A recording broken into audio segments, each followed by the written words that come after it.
Dizem que é sempre bom que a gente às vezes pare e relembre as nossas origens, né? Então eu quero fazer esse vídeo aqui que é sobre como eu me interessei por conservadorismo e toda essa história de resgatar e preservar nossos valores civilizacionais e tal, até eu me tornar um defensor e propagador dessas ideias. Então talvez esse nem seja um vídeo tão interessante para a audiência, já que ele sai um pouco da proposta do canal, que não é falar de mim, mas da minha cosmovisão. Mas eu quero fazer esse vídeo mais como um exercício mental mesmo, sabe? Pra quem sabe lá na frente, se eu esquecer algum ponto da minha trajetória, eu falar, tem aquele vídeo lá, pô, eu mesmo registrei isso. Eu mesmo fiz um vídeo contando a minha história, de como eu me interessei pelo conservadorismo. E quem sabe até alguém se identifique com uma ou outra coisa que eu vou dizer aqui, então eu acho que pode até ser bem produtivo. Então, como esse não é um vídeo tão comprometido assim com a qualidade, eu vou pôr umas imagens aleatórias aí e vamos que vamos. E assim, a verdade é que eu sempre fui um conservador, desde que eu me lembro. Eu sempre agi de uma forma conservadora na minha vida. Só que eu costumo dividir e classificar os conservadores em dois grupos principais. Primeiro, os que eu chamo de conservadores racionais, que são a minoria, que é o que eu sou hoje. Alguém que sabe o que é conservadorismo, que sabe as implicações daquilo que ele defende e que age se guiando por seu conservadorismo.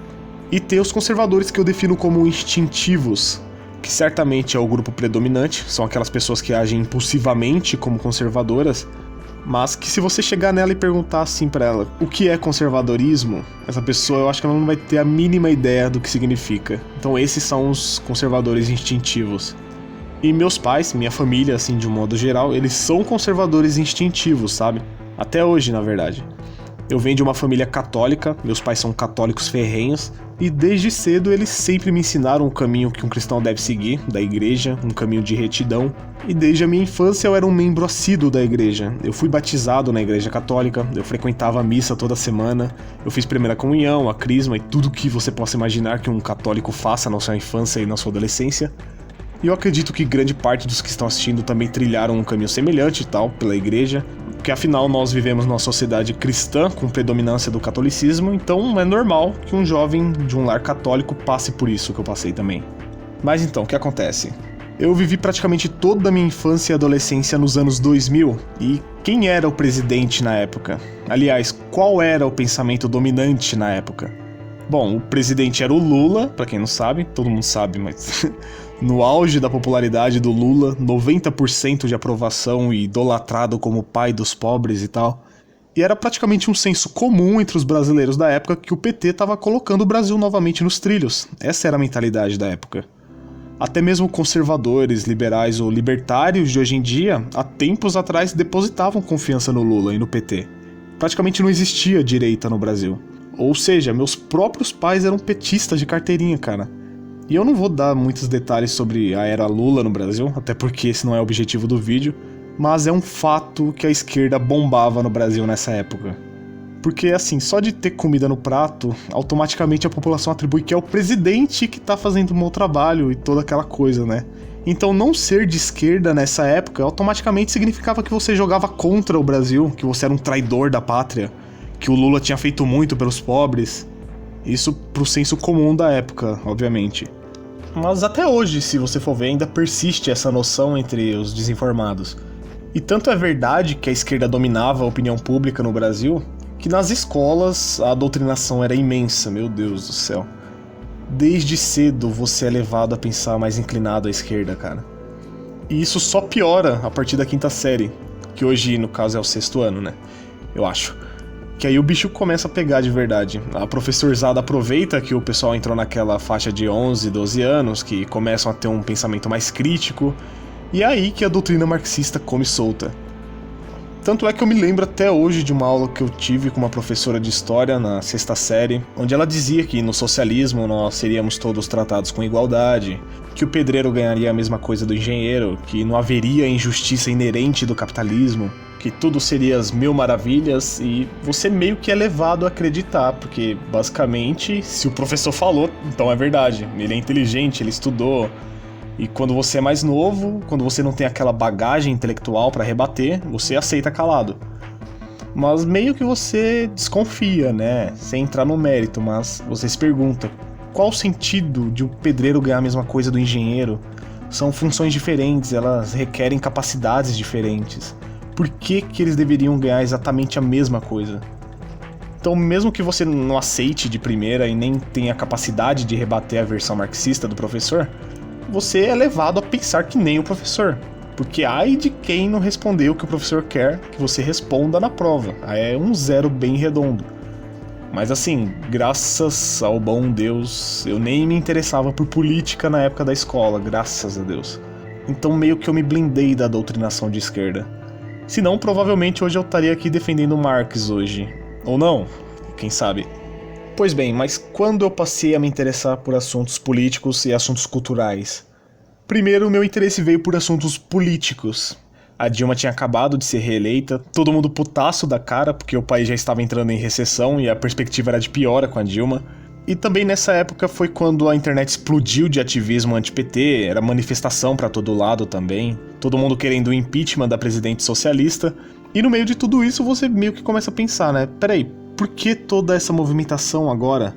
Por que todo mundo que adorava o PT há uma década atrás, há menos de uma década atrás, agora fala que é o PT o causador de todos os problemas? Por quê?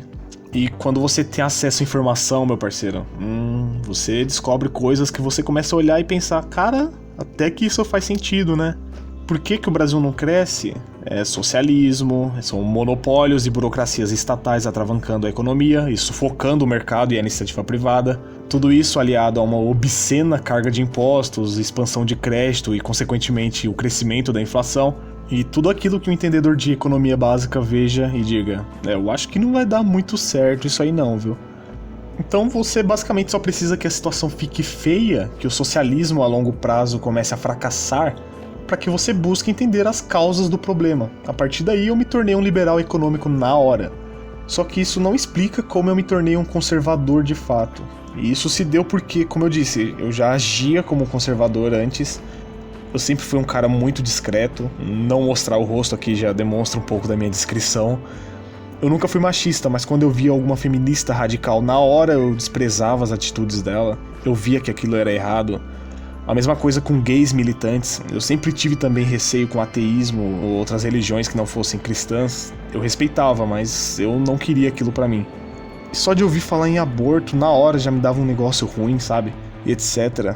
Então essas eram as formas às quais eu me expressava já um conservador, só que de maneira instintiva ainda. E mais uma vez, com acesso à informação, você descobre coisas. Você entende como se dá a formação de sociedades e como se deu a formação da sua sociedade, da sua civilização. Da onde vêm os valores milenares que até hoje são tão influentes na tomada de decisões das pessoas. Com isso, você percebe que há um conjunto de alicerces que sustentam a vida em sociedade. As coisas não são feitas assim de uma hora para outra, elas são construídas. E foram construídas na base de muita luta pelos nossos antepassados. A forma como a filosofia grega, a cultura romana europeia e a moral judaico-cristã guiaram a formação do Ocidente e como isso chegou até nós nos dias de hoje, e que se um desses alicerces são destruídos, a civilização inteira cai. E realmente existem os que querem destruir as bases civilizacionais. E o que um conservador faz? Ele evita isso. Ele preza pela manutenção das instituições e das conquistas da humanidade. E a partir do momento que eu entendi isso, não teve outro jeito. Eu tive que me tornar um conservador ferrenho e extremista. Eu sou extremista. Porque eu sei que há algo muito maior do que eu que merece atenção extrema e que transcende a nossa vida em sociedade. E há cerca de 2 anos atrás eu tava louco pra passar isso pra alguém. Eu queria propagar essa visão de mundo pra ajudar na luta contra o socialismo e a libertação do nosso povo. E o resultado é esse canalzinho aqui, alguns dos primeiros vídeos, e eu recomendo que você nem procure pelos primeiros vídeos desse canal, porque são constrangedores. Sério, nem procura. Não é nem pela ideia transmitida em si, mas a própria produção dos vídeos era um lixo. Mas com o tempo nós vamos evoluindo, eu ainda sou muito novo, eu ainda aprendo muito todos os dias, até mesmo lendo os comentários aqui dos vídeos, eu aprendo bastante. E é óbvio que um canal de 140 mil inscritos não é algo que você possa dizer, nossa, que influente, se não fosse por esse canal eu não sei como seria esse país. Mas para um anônimo desconhecido, sem nenhum contato ou panelinha com os grandes, até que eu acho que não é nada mal, né? Então é isso, esse vídeo foi difícil de fazer, cara, eu não gosto de falar de mim. Mas eu espero que você tenha gostado, um grande abraço, fica com Deus e até o próximo vídeo. Eu fui.